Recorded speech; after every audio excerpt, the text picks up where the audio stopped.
वर्णिवेशरमणीयदर्शनं मन्दहासरुचिरां ननाम्बुजं पूजितं सुरनरोत्तमे मृदा धर्मनन्दन महं विचिन्तये श्री सहजान स्वामी महाराजनी जय।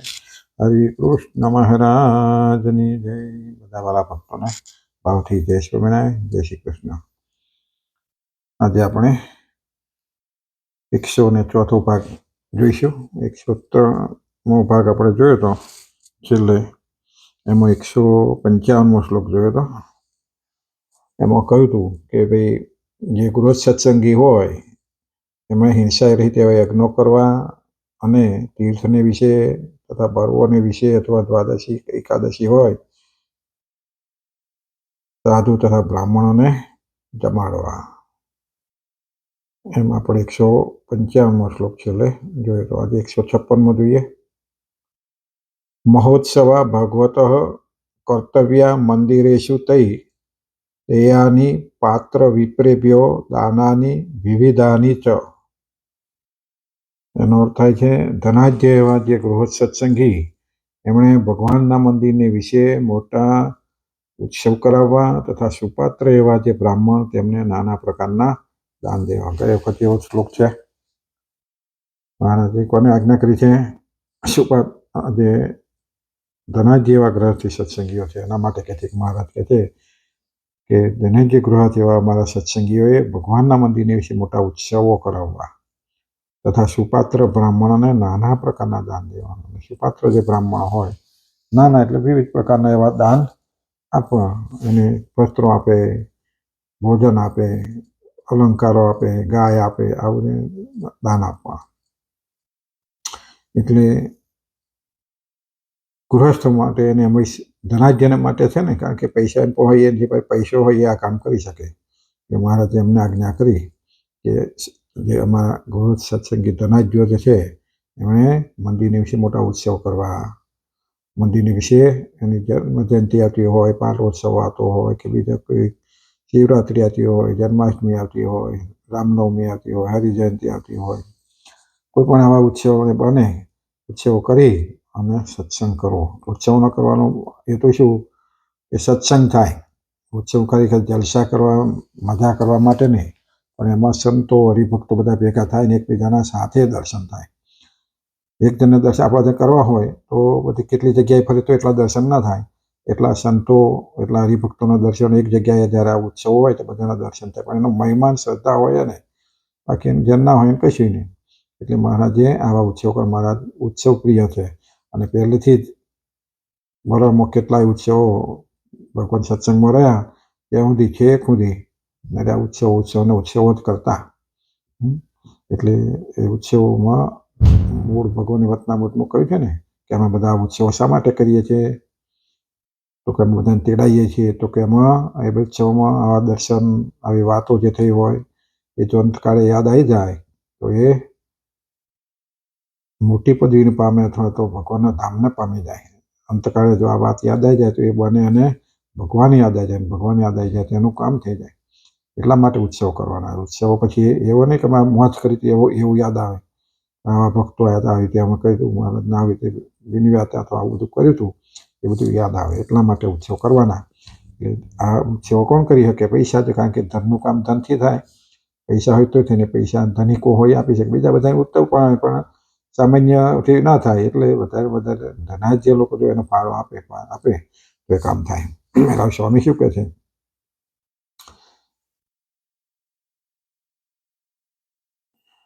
ભાષ્યકાર સતાનંદ સ્વામી શ્લોકની વ્યાખ્યા કરતા કહે છે કે ધનવાન ગૃહસ્થ સત્સંગીઓએ ભગવાનના મંદિરોમાં ધામધૂમથી મોટા ઉત્સવો કરવા, ધામધૂમથી, સ્થાનામાં એવા નહીં, ધામધૂમથી વાજિંત્રો સહિત ભજન કીર્તન, ઉત્સવોમાં ભજન કીર્તન કથાના અખાડા જ હોય ને, એ જ હોય ને, બીજું ના હોય।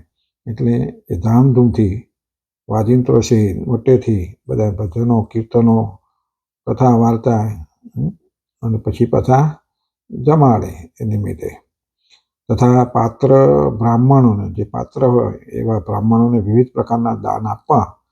કળિયુગમાં દાન કરવું એ ગૃહસ્થનો મુખ્ય ધર્મ કહેલો છે।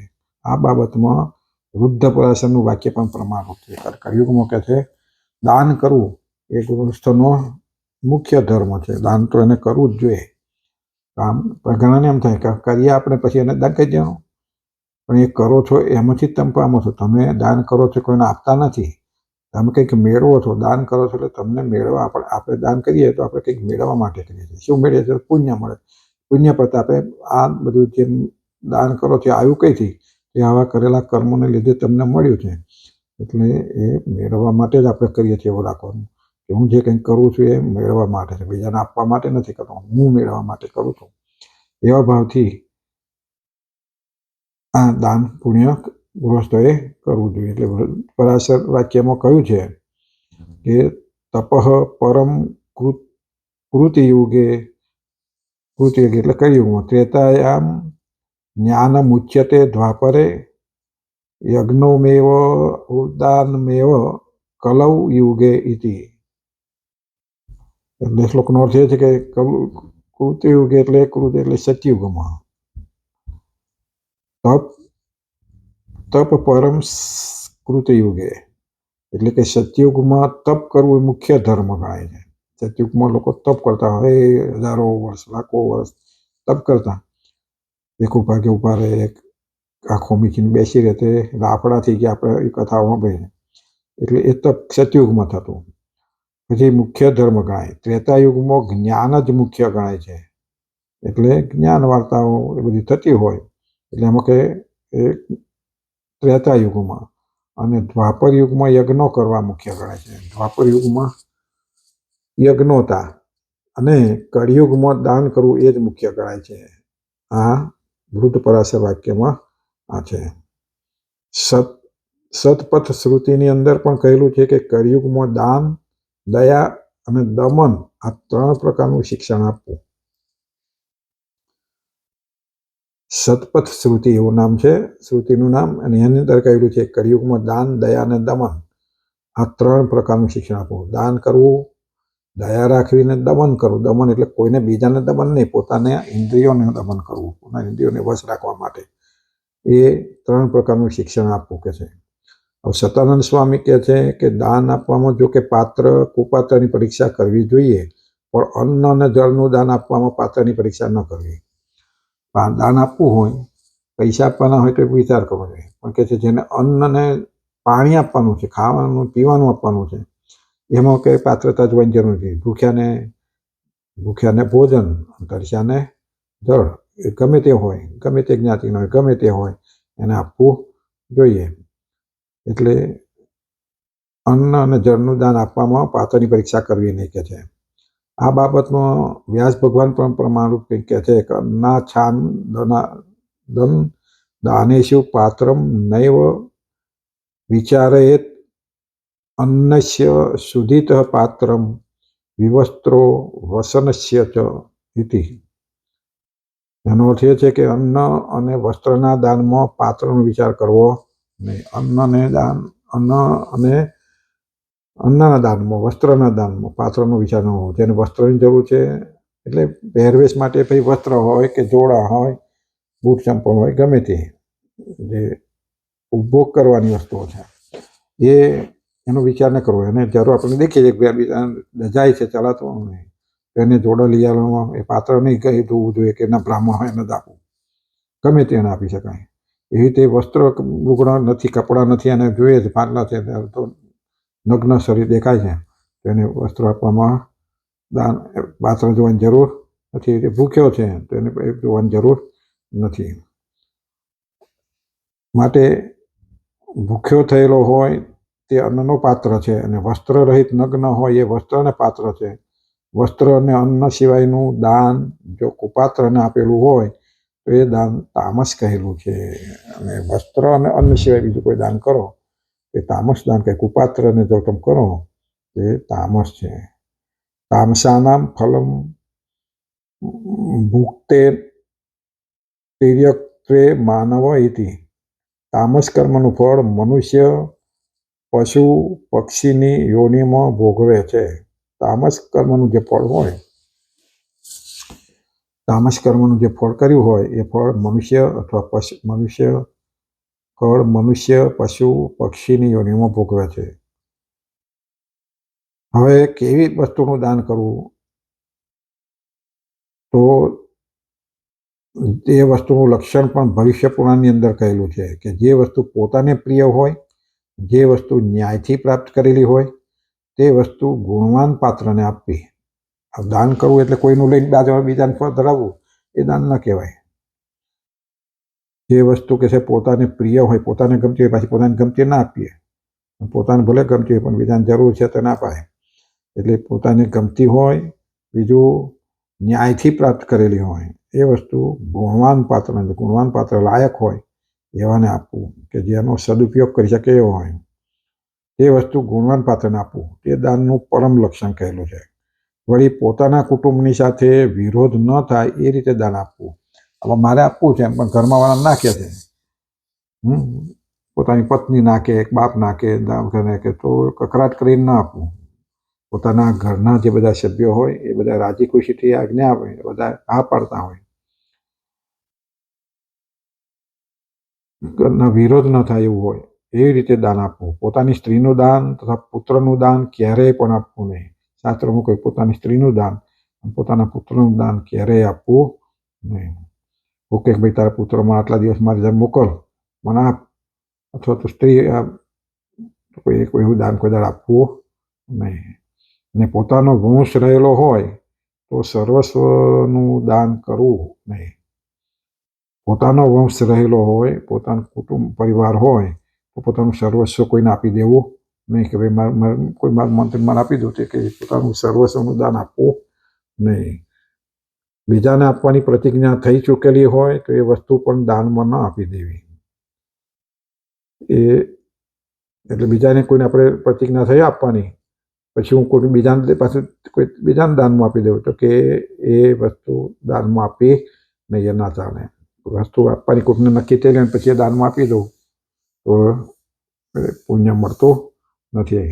આ રીતે ધનવાન ગૃહસ્થ શ્રમી પુરુષોએ વિવિધ પ્રકારના દાન વિધિપૂર્વક આપવા, કારણ કે કળિયુગમાં દાન આપવું એ ગૃહસ્થનો મુખ્ય ધર્મ કહેલો છે. આવો શ્રી હરિનો ભાવ છે. એટલે કળિયુગમાં ગૃહસ્થોએ આ રીતે બતાવે એ રીતે વિવિધ દાન આપવા, અને કહ્યું એ પ્રમાણે યોગ્ય પાત્રને પોતાની નીતિનું કમાયેલું હોય, પોતાને ગમતું હોય અને લાયક હોય એવી રીતે એને દાન આપવો. પણ જેમ કહ્યું કે અન્ન, વસ્ત્ર, પાણી એ પાત્ર જોવાની જરૂર નથી. એવી રીતે કોઈને આપી દેવાની વસ્તુ નક્કી હોય એનું પણ દાન કરવું નહીં. એટલે કળિયુગમાં તો કે છે દાન આપવું એ ગૃહસ્થનો મુખ્ય ધર્મ કહેલો છે. અને દાનથી જ આપણે આ લોકોને પરલોકમાં કંઈક મેળવી શકે છે. એટલે દાન તો મંદિરોમાં છે, બ્રાહ્મણોનો છે, આ ઉપયોગો થતા હોય, યજ્ઞો થતા હોય, પણ દાનના લોકો ઉઘરાઈ લેનારા બહુ હોય છે. અત્યારે તો સાધુ સમાજમાં અને મંદિરોના નામે લોકો મિલકતો ઊભી કરે છે, એ પણ જોઈને આવી રીતે દાન કરવું. 157મો શ્લોક લઈએ આપણે.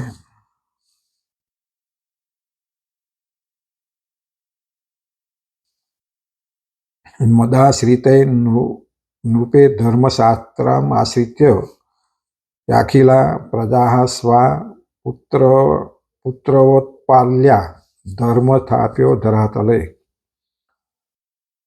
હવે અહીંયા ગૃહસ્થમાં ખરા પણ રાજાનો ધર્મ આવે છે. હવે અમારા આશ્રિત એવા જે સત્સંગી રાજા કેવા કયા? સત્સંગી, ધર્મમાં આસ્થાવાળા, ભગવાનમાં માનવાવાળા, એવા જે સત્સંગી રાજા, તેમણે ધર્મશાસ્ત્રને આશરીને પોતાની પુત્રની પેઠે જ પોતાની પ્રજાનું પાલન કરવું અને પૃથ્વીને વિશે ધર્મનું સ્થાપન કરવું. શ્રીજી મહારાજ કહે છે, કોને કહે છે? કે અમારા આશ્રિત થયેલા હોય એવા જે સત્સંગી રાજા હોય એમણે કહે છે ધર્મશાસ્ત્રના આશ્રય કરી, ધર્મશાસ્ત્રોનો ઉપયોગ કરી અને એનો આશ્રમ એટલે કે જે કહ્યું હોય એ પ્રમાણે રહીને પોતાની જે પ્રજા છે એને પુત્રની પેઠે એનું પાલન કરવું અને પૃથ્વીને વિશે ધર્મનું સ્થાપન કરવું. અને પૃથ્વીને છે એટલે પોતાનું જે રાજ્ય હોય તે આખી પૃથ્વી પર તે બતાવી શકે એમ ના હોય, કારણ કે રાજા ઘણા હોય. પછી ચક્રવર્તી રાજા મોટો હતો અને એ પ્રમાણે એટલે પોતાની પ્રજાને પોતાના પુત્રની પેઠે એનું પાલન કરવું, એનું સુખ દુઃખ જોવું, એમાં ભાગ લેવો, એનું પાલન એ રીતે કરવું કે પોતાના પુત્રનું જેટલું લાલન પોષણ કરીએ એવું પ્રજાનું પણ પાલન કરવું, અને ધર્મનું પૃથ્વી ઉપર સ્થાપન કરવું, પોતાના રાજ્યમાં પણ ધર્મની સ્થાપના કરવી. સ્વામી કહે છે, સતાનંદ સ્વામી, કે રાજાએ રાજનીતિનો આશ્રય કરીને પોતાના સમગ્ર પ્રજાને પુત્રની પેઠે રક્ષણ આપવું. રાજાએ પોતાની રાજનીતિનો આશ્રય કરી, રાજનીતિ ભણવી કેવું કે છે ને, રાજનીતિ એટલે રાજનીતિમાં જે બધું આવતું હોય કઈ રીતેનો ઉપયોગ, સામ દામ દંડ બધું આવતું હોય એ રીતના એનો ઉપયોગ કરી, એનો આશ્રય કરીને પોતાની સમગ્ર પ્રજાને પુત્રની પેઠે રક્ષણ કરવું, અને અધર્મમાં પ્રવર્તેલી પ્રજાને સારી રીતે શિક્ષણ આપી અને ધર્મ મર્યાદાને વિશે સ્થાપન કરવી. ને પોતાની પ્રજા એવી હોય, અધર્મ માનતી હોય, અધર્મ પ્રજા હોય તો એને સારી રીતે શિક્ષણ આપવું, એને વર્તાવવા માટે પછી એને સામ દામ દંડનો ઉપયોગ થઈ શકે, રાજનીતિ કહેવાય એને. અને એ કરીને પછી એને ધર્મ મર્યાદાને વિશે એને સ્થાપવી, ધર્મ મર્યાદા પ્રમાણે વર્તે એ પ્રમાણે એનું વર્તન કરવું. રાજા જો અધર્મમાં પ્રવર્તેલી પ્રજાને ધર્મ માર્ગનું શિક્ષણ આપે નહીં તો પ્રજાએ કરેલું પાપ રાજાને લાગે છે. શાસ્ત્રો બતાવે છે કે પ્રજા જો અધર્મને માર્ગે વળી હોય અને રાજા જો સારો હોય ને ધર્મ માર્ગે ન પ્રવર્તાવે તો જે પ્રજા પાપ કરે છે એ પાપમાં ભાગીદાર બને છે. પ્રજાએ કરેલું જે પાપ એ રાજાને લાગે છે. આ વિષયમાં ભાગવત શાસ્ત્ર પ્રમાણરૂપ છે. આ વિષયમાં શું છે? ભાગવત શાસ્ત્રમાં પ્રમાણ એટલે વાક્ય છે. કેવું છે? તો ઉદ્ધરેત કરમ રાજા પ્રજા ધર્મશ્ચ શિક્ષયન પ્રજાનામ સમલમ ભુક્તે ભગમ ચ સ્વમ જહાતિ સહ. એનો અર્થ એ થાય છે કે રાજા પ્રજા પાસેથી કરવેરા ગ્રહણ કરે છે, તેથી રાજાએ પ્રજાને ધર્મનું શિક્ષણ આપવું જોઈએ. છતાંય રાજા જો પ્રજાને ધર્મનું શિક્ષણ આપે નહીં તો પ્રજાએ કરેલું પાપ રાજાને લાગે છે. આ ભાગવતમાં વાક્ય છે કે રાજા કરવેરા ઉઘરાવે છે તો એનું ખાલી રક્ષણ કરવું એટલું નહીં, પણ એનું ધર્મનું શિક્ષણ પણ, ધર્મને રસ્તે પણ વાળવી જોઈએ, ધર્મ પ્રમાણે બને એ જોવું જોઈએ. નહીં તો ધર્મ પ્રમાણે ના વર્તાય તો પછી પ્રજા પાપ કરે. એટલે જો એવું પ્રમાણે ના વર્તાય, ધાર્મિક રહે તો જે પાપ કરે છે એ પાપ રાજાને લાગે છે. અને રાજા પોતાની નિયમન શક્તિને ગુમાવી બેસે છે. પછી પોતાની જે શક્તિ નિયમન છે એ ગુમાવી બેસે, કારણ કે અધર્મ કરતાં પહેલાં પછી પ્રજા વધારે લૂંટફાટના અંતે બધું કરતી થઈ જાય એટલે પછી રાજાને પણ ગોઠે નહીં. પછી રાજાની નિયમન શક્તિ ગુમાવે, પછી રાજાનો ઉહાપો કરે, રાજાનો ઉઠલાવા પ્રયત્ન કરે. અને રાજા જો ન્યાયથી પ્રજાનું પાલન કરે તો પ્રજાના પુણ્યમાંથી છઠ્ઠો ભાગ રાજાને પ્રાપ્ત થાય છે. કહો, અને રાજા ન્યાયથી પ્રજાનું પાલન કરે તો પ્રજાના પુણ્ય જે કરે, ધર્માળિક બને, તો રાજાને પણ એમાંથી છઠ્ઠો ભાગ પ્રાપ્ત થાય છે. અને જો ન્યાયથી રાજા પ્રજાનું પાલન ન કરે તો પ્રજાએ કરેલા પાપમાંથી અડધો ભાગ રાજાને પ્રાપ્ત થાય છે. અને ન્યાયથી ના પ્રજાનું પાલન કરે, પ્રજા જે પાપ કરે એ પાપમાં રાજાને પ્રાપ્ત અડધો ભાગ થાય, અડધું પાપ રાજાને જાય. અને વળી જો રાજા પ્રજાને પીડા આપે તો પ્રજાને પીડવાથી ઉત્પન્ન થયેલો સંતાપરૂપી અગ્નિ રાજાની લક્ષ્મી, કુળ અને પ્રાણને બાળ્યા વિના પાછો વળતો નથી. કહો, અને રાજા એવા થાય, ઘણા એવા રાજા થઈ ગયા પ્રજા પીડતા, પણ છતાં એ ગુમાઈ બેઠા ને પછી એ રાજાઓનો પત્તોય ના રહ્યો. એટલે તરત ના જાય, પણ એ પછી એનો ટાઈમ આવે એટલે બધું એનોય પણ નાશ થઈ જાય. એની લક્ષ્મીનો નાશ થઈ જાય, એનો કુળ સહિત એનો નાશ થઈ જાય, એનો પ્રાણનો પણ નાશ થઈ જાય. એટલે બધું પછી કે છે એને બધું બાળે છે, પ્રાણને પણ બાળ્યા વિના રહેતો નથી. શું?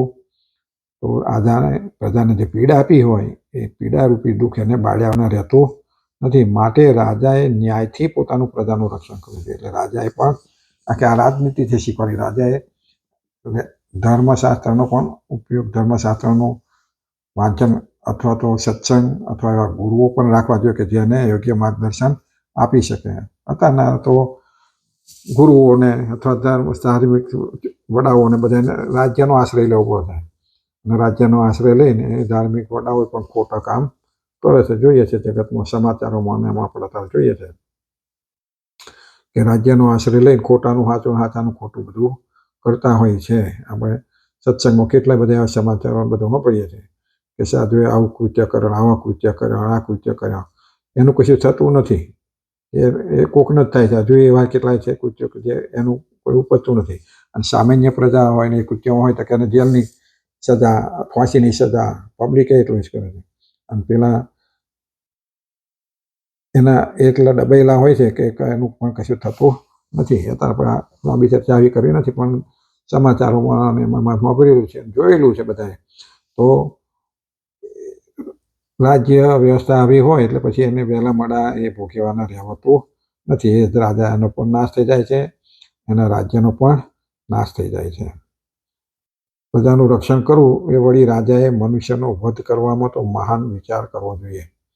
માટે રાજાએ ન્યાયથી પોતાની પ્રજાનું રક્ષણ કરવું જોઈએ.